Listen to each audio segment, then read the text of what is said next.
नमस्कार शेतकरी मित्र, मी Jitendra Lonari, senior agronomist, K S fertiliser Germany ह्या कंपनीकडून आज रोजी या भालेवाडी गावामध्ये आलेलो आहे। हा जो कांद्याचा प्लॉट आहे, आपण बघू शकता की ह्या प्लॉटमध्ये हे जे खत आहे के+एस फर्टिलायझरचं पेटंट काली, हे खत ह्या प्लॉटमध्ये वापरलेलं आहे। लागवड करताना एकरी 25 किलो बेसल डोसमध्ये।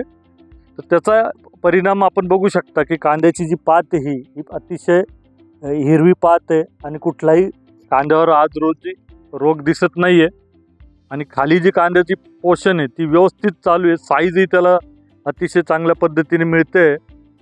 तर हे जे पेटंट काली मित्र, हे पेटंट काली के+एसच्या ज्या खाणी आहेत जर्मनीच्या, त्या खाणीतून नैसर्गिकरित्या काढलेलं खत आहे। याच्यामध्ये 30% पोटॅश, 10% मॅग्नेशियम व 17% सल्फर हे 3 घटक याच्यामध्ये आहेत।